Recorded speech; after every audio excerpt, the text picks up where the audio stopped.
A partir de este momento comienza la parte editorial de Platica con Ángel. ¿Cómo se llama el editorial hoy? Una expresión muy sencilla. ¿Es posible hablar de otra cosa? Intentémoslo. Repito, ¿es posible hablar de otras cosas? Intentémoslo. ¿A qué me refiero? La cuestión futbolística ha llegado a un punto casi criminal. Esto que sucedió hace 3 días o una cosa así, en los alrededores del Ángel de la Independencia, hoy se habla de 1,600 heridos o alguna cosa así, 4 personas que fueron atropellados por la multitud, pisoteados y murieron ahí. Algunos otros estuvieron a punto de fallecer. De tal manera, pues, que eso que debería haber sido una fiesta, alegría, festejo, se ha convertido, primero, por la irresponsabilidad y la incapacidad de la autoridad, se ha convertido casi en un cementerio. También producto del salvajismo, de la forma que tenemos de festejar, entre comillas. Hubo casos, estaba viendo algunos videos, donde personas llevaban a sus hijos ahí, chamaquitos de 5, 6, 7 años. Dices, bueno, padres desnaturalizados, pues, ¿no? En esas condiciones, pues, para lo que pueda suceder, pudiera suceder el domingo, pues cada quien sabría lo que debe hacer, ¿verdad? Entonces, ya ha llegado este campeonato a cambiar el césped del estadio a las tumbas en un cementerio. Entonces, ahí ya no me meto, ya no tiene ningún caso. Por eso les planteo el título. ¿Es posible hablar de otra cosa? No afirmo que sí, al menos digo intentémoslo. Y vamos a hacer eso. Como diría aquella expresión, a ustedes les consta que yo de mes en mes trato de analizar los datos que la Secretaría de Hacienda pone, o en este documento que se llama Información de Finanzas Públicas y Deuda Pública, y que lo entrega a los interesados en su espacio, en su página, a los interesados en el desempeño de las finanzas públicas y el comportamiento de la deuda pública del gobierno federal. Mes a mes lo he hecho desde hace varios años. Recuerdo ya de esto hace bastantes años, cuando un analista serio, sin aspaviento, un hombre profesional de la economía, Arturo Dam Arnal, catedrático de la Universidad Panamericana, que también hacía lo mismo, analizar puntualmente y objetivamente los montos del endeudamiento del sector público federal. De repente, bueno, él es un catedrático importante en la Panamericana y tiene pues que manejar muchos temas. Dejó eso, yo continué con esa práctica. A raíz de estos acontecimientos que mencioné al principio, decidí este día regresar a lo que durante varios años he realizado, el análisis de la deuda del sector público federal. Muy bien. ¿Y qué he encontrado aquí? Como diría Jack el Destripador, vayamos por partes. Hay un cuadro en este documento que les mencioné, aquí está, que se llama Saldos de la Deuda Pública del Sector Público Federal. Saldos de la deuda pública del sector público federal. ¿Qué es lo importante de este título, sector público federal? Está incluido aquí lo que se llama el sector central, el gobierno federal, Está incluida la banca de desarrollo, que es NAFIN Hipotecaria Federal. Está incluido Comisión Federal de Electricidad y Petróleos Mexicanos. Es decir, todas las entidades que pertenecen o controla el sector público federal. ¿Y por qué digo de la deuda neta? Porque en este cuadro hay un concepto que se llama total de deuda y viene la deuda neta y la bruta.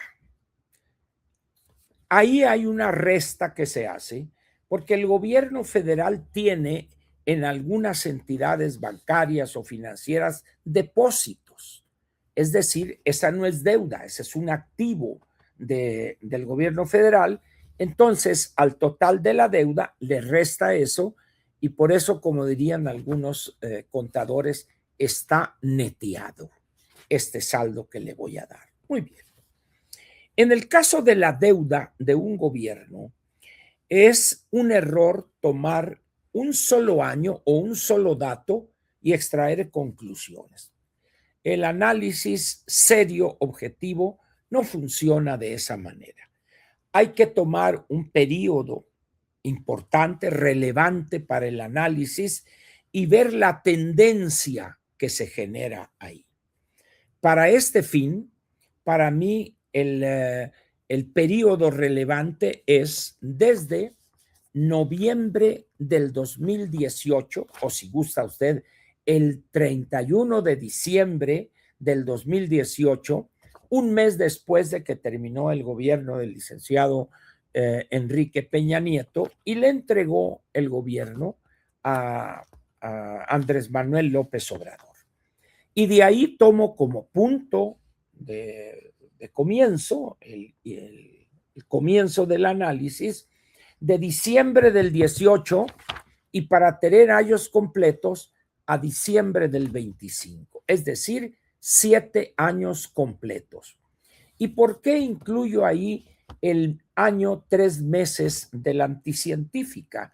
Por la simple y sencilla razón de que hace exactamente lo mismo que López Obrador, recurrir a la deuda para cumplir compromisos ineludibles. Porque ambos utilizan la deuda para fines electoreros, políticos, demagógicos, de tal manera que haga de cuenta usted que estamos analizando un periodo presidencial de 7 años, del 31 de diciembre del 18 al 31 de diciembre del 25. En términos de comportamiento de la deuda, es un periodo interesante que nos permite extraer ciertas conclusiones.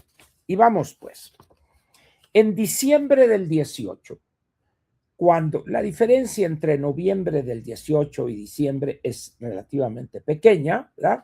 Por eso, en diciembre del 18, cuando le entrega Peña Nieto el gobierno al bulto, la deuda neta del sector público ahí van incluidos dos conceptos, la deuda interna y la deuda externa. Era 10.8 billones de pesos.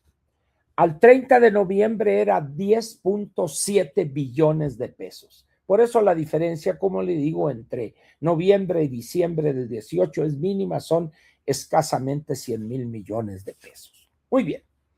Diciembre del 18, 10.8 billones de pesos, es decir, millones de millones. Muy bien.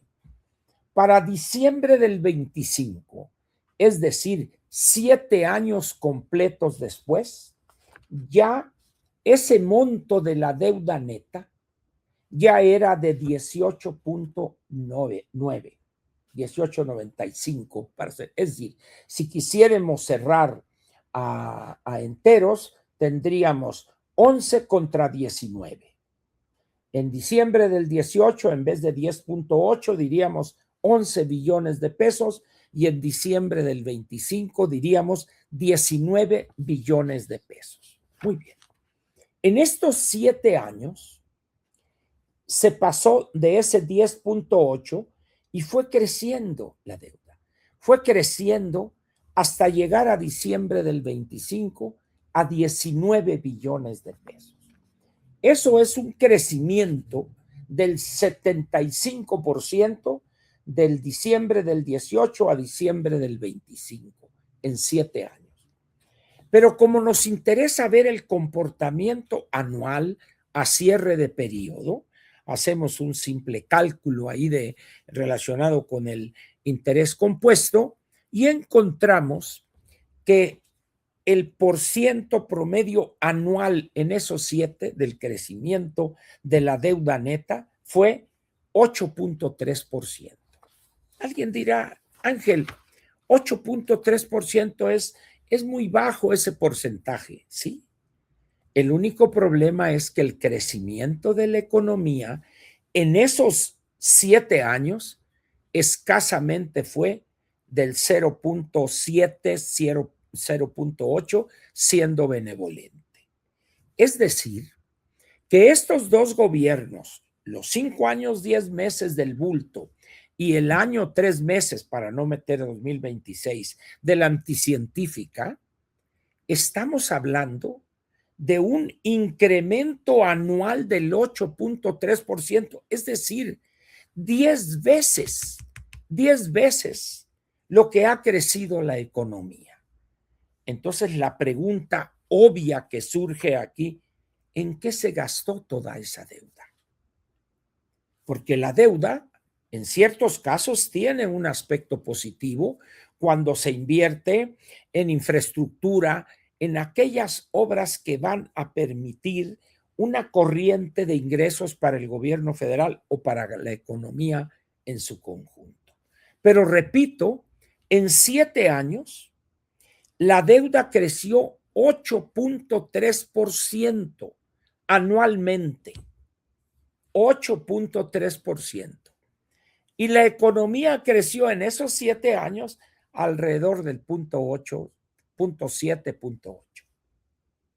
Entonces dice uno, repito la pregunta, ¿en dónde está ese dinero? ¿Dónde se gastó ese dinero? No fue gasto, fue dispendio, fue tirar el dinero.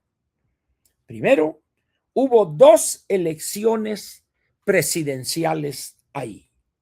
Una, la del mismo López Obrador, y segundo, la elección de la Claudia, y una elección intermedia allá en el 2021. Es decir, se dieron 3 acontecimientos electorales que requirieron una gran cantidad de dinero para poder apuntalar y fortalecer 2 campañas presidenciales, la de López y la de la anticientífica, la del bulto y la de la anticientífica. Pero ahora bien, para lograr hacer ganar a la anticientífica, hubo toda una estrategia de dádivas gubernamentales llamada programas del bienestar que tienen como único fin electoreramente ganar votos. Las pensiones de adultos mayores, a madres solteras, sembrando vida, jóvenes construyendo el futuro, etcétera, etcétera. A cambio de eso y del dispendio en el Tren Maya, en el AIFA, en Dos Bocas, el Transísmico, etcétera, se descuidó y dejó en los puros huesos al sistema público de educación y al sistema público de salud. Se abandonó el mantenimiento de la infraestructura, puertos, carreteras, puentes, etcétera, etcétera. De tal manera, pues, que ese 8.3 de crecimiento de la deuda fue recibir dinero para destinarlo a cosas superfluas o simplemente para tirarlo a objetivos de tipo electoral. Y vamos a ver. Aquí tenemos los datos. Vamos a ver. Aquí es. A ver. ¿Dónde está el 25? Diciembre del 24. Vamos a ver. La deuda neta del sector público en diciembre del 22, es decir, el 19, 20, 21, a fines del cuarto año de López Obrador, en diciembre del 22, la deuda neta era de 14 billones de pesos.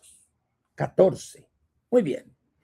Pero ya para diciembre del 24, 2 años después, ya era 17.5 billones de pesos. Y dice uno, bueno, 3.5 billones de pesos, ¿en qué se gastaron? En programas clientelares, pero también en dinero para repartir en la cuestión electoral. De 14 billones de pesos el 22, se pasó tranquilamente a 14.9, póngale usted 15, pero de 15 al 24 se sirvieron con el cucharón del pozole. 2.5 billones de pesos al 24. Entra la anticientífica en diciembre del 24. Muy bien. ¿Y qué hace la anticientífica? Que recibe el gobierno, cerramos a diciembre del 24, para no irnos a a septiembre del 24. Vamos, dije, son gobernantes similares, etcétera. En diciembre del 24, la deuda neta era de 15.2 billones de pesos. Pero un año después, en diciembre del 25, ya la anticientífica había elevado esa deuda a 17 billones de pesos. Es decir, en un año se chutó 1.8 billones de pesos. Y quiero darle otra mala noticia. En la ley de ingresos aprobada por el Congreso en noviembre del año pasado, se le autoriza al gobierno federal un endeudamiento de 1.7 billones de pesos. Vamos a ver. Aquí tenemos entonces que de diciembre del 24, y ahora me voy a mayo del 25, ahí le voy, en mayo del 26, el endeudamiento ya era de 19.4 billones de pesos en mayo del 26. Pero en diciembre del 25 ya era de 18.9 billones de pesos. Quiere decir que en escasamente 5 meses,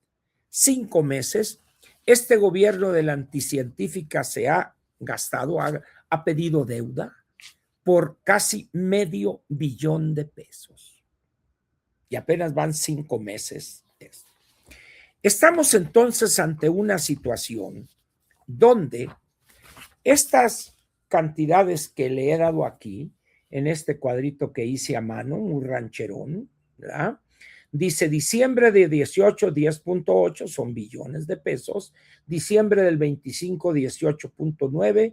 Delta, que es la medida, la letra griega que se usa para catalogar el crecimiento, la variación, 75% y el 8.3% promedio de crecimiento anual. Muy bien.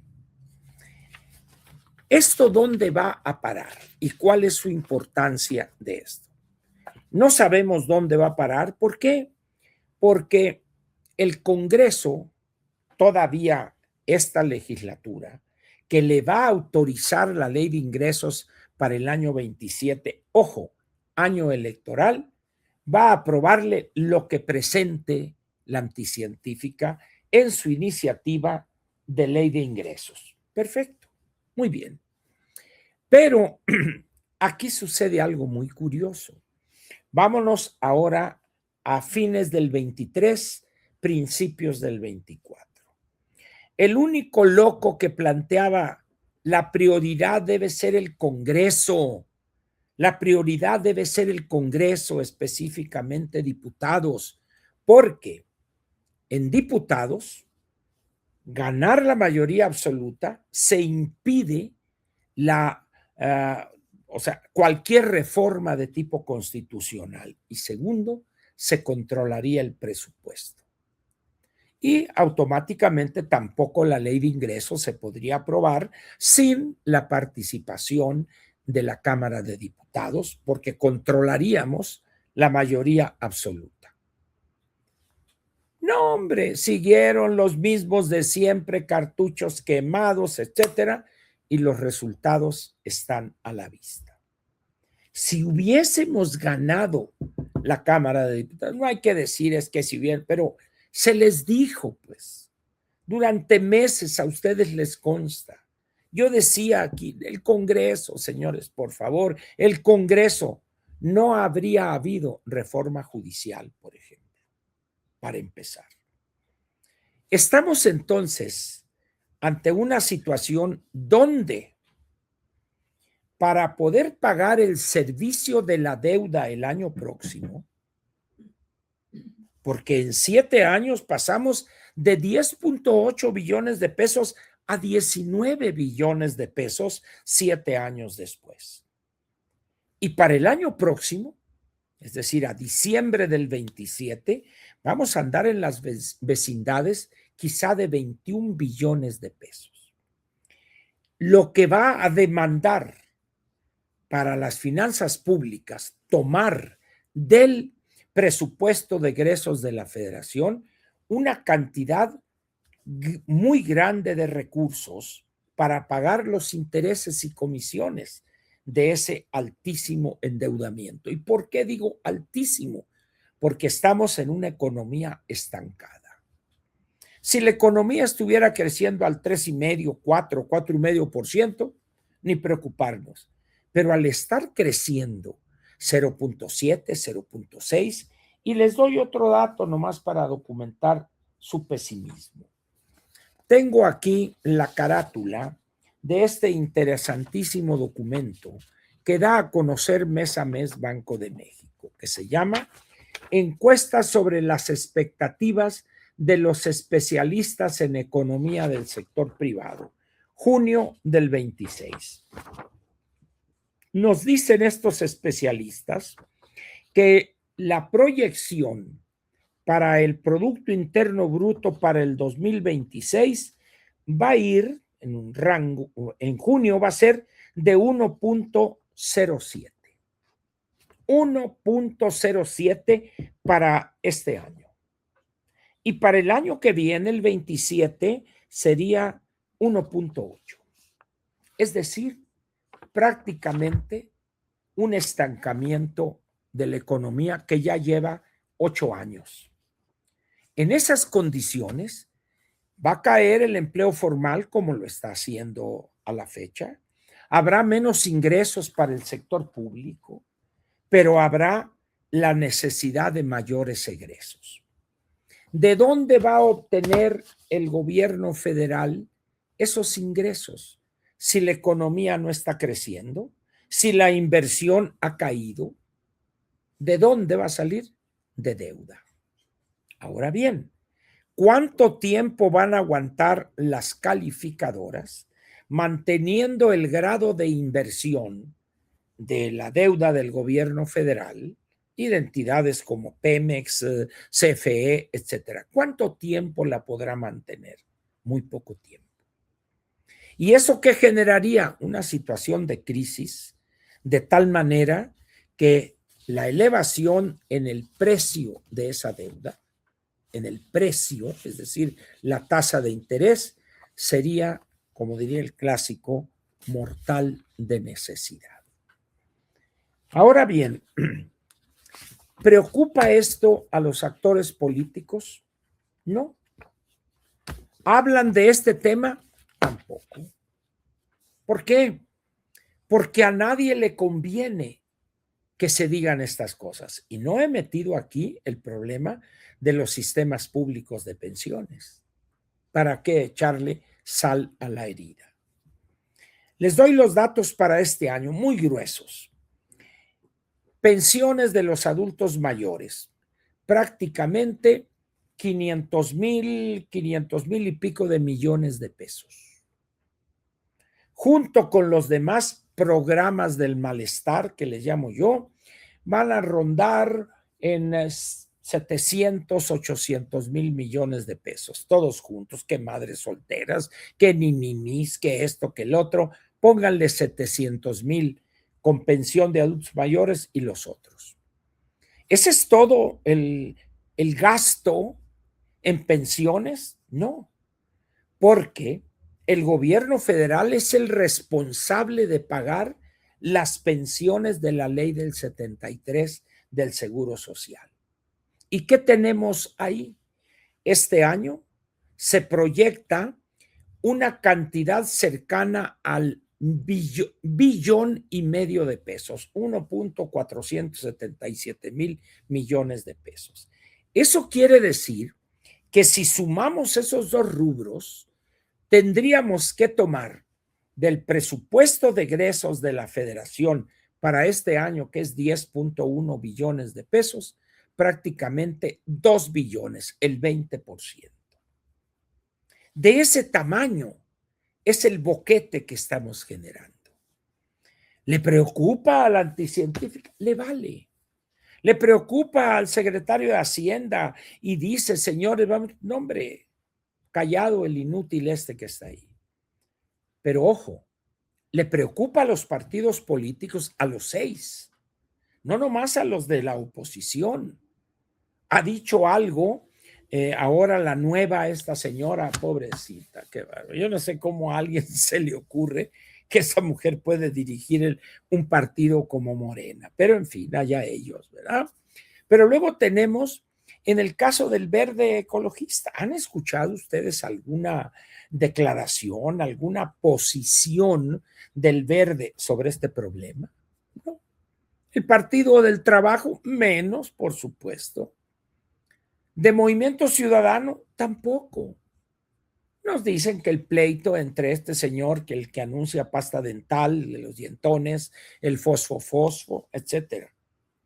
Pero también del lado acá de nuestros partidos de oposición. Es decir, de este tema, nadie quiere hablar. Nadie quiere hablar del tema. Ah, bueno, perfecto. Es como cuando en una familia existe un niño loco.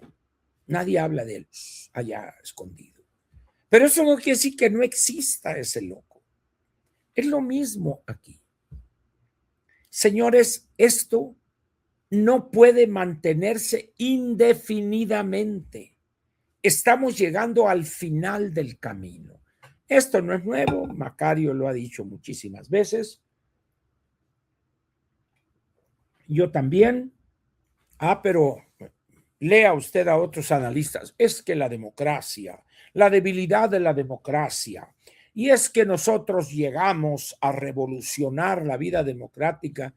Es que cuando te sientes ya no va a haber vida democrática o autoritaria porque va a tronar esto.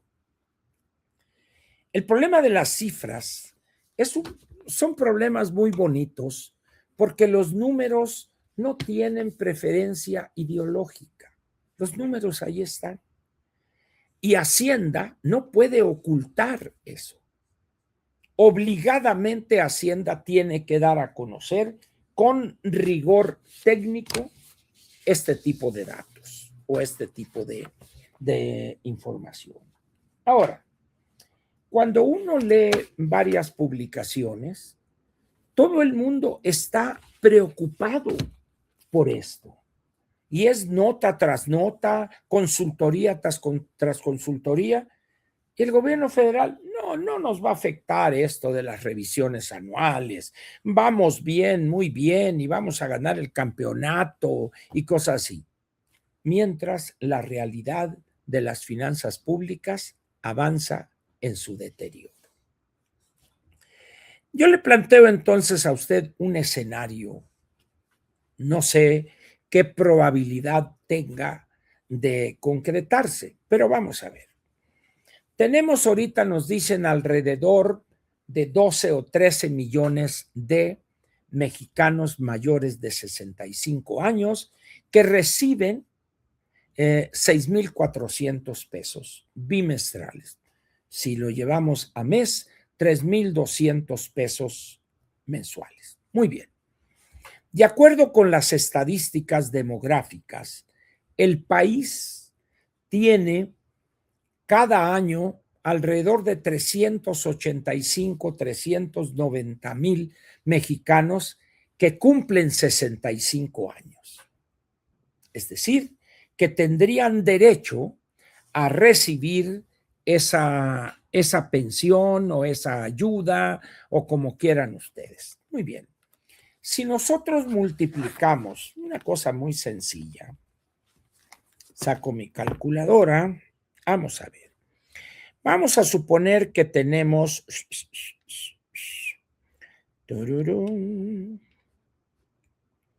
vamos a ver, 395,000 mexicanos. Y vamos a suponer que a partir del siguiente año ya tienen esta pensión. La vamos a multiplicar por 3.2, es decir, por miles de pesos. Serían 3,200 pesos bimestrales. Esto nos da 1,264 millones por mes. 1,264 millones por mes. Pero son 12 meses. Entonces quiere decir que serían alrededor de 1.200 por 12, serían 25,000 millones de pesos cada año. Quiere decir que en el transcurso de 4 años, que sería 27, 28, 29 y 30, ya tendríamos, y para hacer ajustes que impidieran un error, tendríamos alrededor de 120, 130 mil millones de pesos más en esos casi 500 mil millones de pesos, nomás en la de adultos mayores. Pero ahora vayamos a la ley del 73, donde está 1,5 billones de pesos. Pero todavía queda alrededor de 4,5 millones de mexicanos con derecho a pensionarse o jubilarse con la ley del 73. Quiere decir que al cabo de 2 o 3 años, esto va a ser insostenible. Si ustedes fueren el responsable en la presidencia de la República y ya no pudieran endeudarse en el nivel que usted desearía, ¿qué haría usted? Plantéese ese problema. ¿A quién le recortaría si ya no hay dónde recortar? Ya están en los huesos educación, salud, infraestructura, etcétera. No hay dinero ni siquiera para combatir al crimen organizado y equipar a las Fuerzas Armadas, etcétera, etcétera. Pero ¿qué haría usted? Le voy a dar algunas ideas malsanas, vamos a decir. Usted le está entregando a los adultos mayores, vamos a cerrar en 500,000 millones de pesos. Pero en ese total, en ese monto, hay un número importante de personas con doble pensión. Personas que cuando se creó la primera base de datos tenían pensión en el ISSSTE, en el Seguro Social, en el Instituto de las Fuerzas Armadas, etcétera. Resulta que esas personas son adultos mayores, ¿verdad? Pero quizá tengan una pensión de 15, 20 mil pesos en el seguro o en el ISSSTE y rájales le llegan los 3,200 pesos mensuales.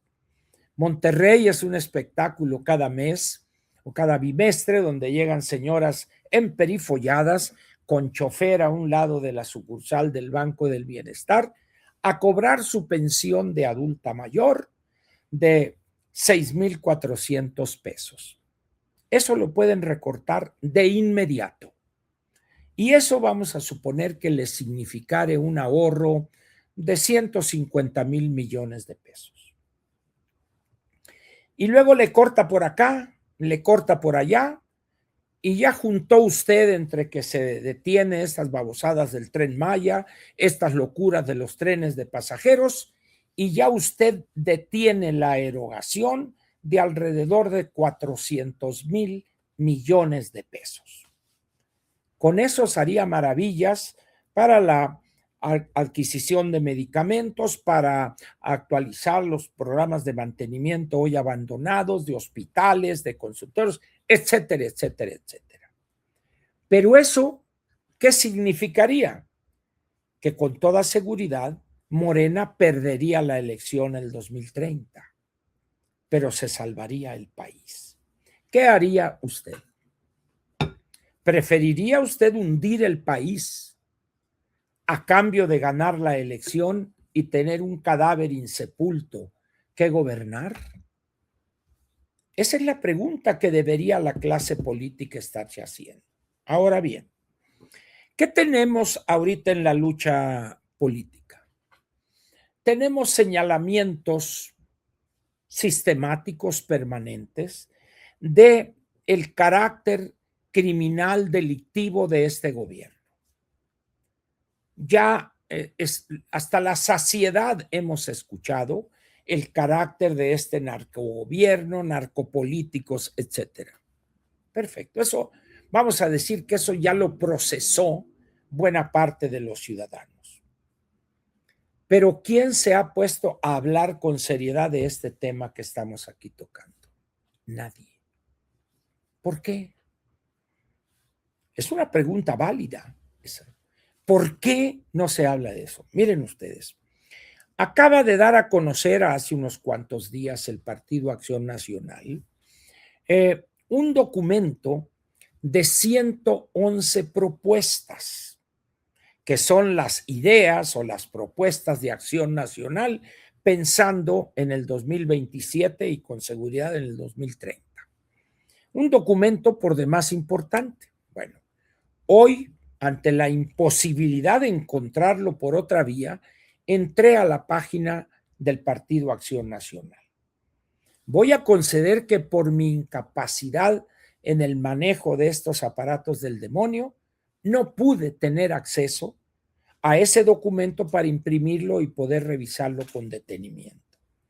Desde aquí solicito al Partido Acción Nacional, si fueren tan amables, de hacerme llegar una copia de ese documento. No necesito que me lo envíen, simplemente que me pongan en un correo enviado a mi dirección electrónica, que la conoce entonces, a verdugo@prodigy.net.mx, la liga para que yo pueda bajar el documento, imprimirlo y estudiarlo. Y una recomendación de un nalga pronta, ¿por qué no ponen ese documento en su página para que los ciudadanos lo conozcan y puedan opinar sobre esas 111 propuestas de ustedes? Pero bueno, cada quien maneja las cosas con la secrecía que sus incapacidades o sus temores les aconsejan. Este es el tema que yo quería tratarles y lo he tratado hoy. Por encima de esto, que el otro, que el gol de por acá, que Quiñones, que esto, señores, decidí hablar de esto para empezar a poner los pies sobre la tierra. No sé qué va a pasar en las próximas 2 semanas. Creo, según me informaba producción ayer, esto va a terminar el 19 de julio. Hoy es 2 de julio, o sea, no sé qué va a pasar en los próximos 17 días. ¿Habrá más muertos pisoteados alrededor del Ángel de la Independencia? No lo sé. Pero siento que para el futuro del país, para la estabilidad económica y política, tiene más relevancia y la importancia es crítica por el efecto que tiene para la estabilidad económica y política, esto que hemos comentado hoy. Vamos a suponer que esté yo totalmente equivocado en esto. Perfecto. Lo acepto de antemano. Estoy equivocado. La única cosa es que las cifras que aquí están son las que da a conocer mes a mes la Secretaría de Hacienda. Si Hacienda considera que estoy equivocado, bueno, pues tienen todo un aparato, tienen ahí al inútil este del jefe de departamento que parece que ya le van a dar gas avión a un señor Amador, ¿verdad? Pero tiene ahí a chichingles que podrían rebatirme todas y cada una de las aseveraciones que he hecho y podríamos tener en este espacio y ellos en los suyos una discusión importante en torno a estos temas que son fundamentales. Perfecto. Aquí termina la parte editorial de Platica con Ángel, correspondiente al jueves 2 de julio del año 2026.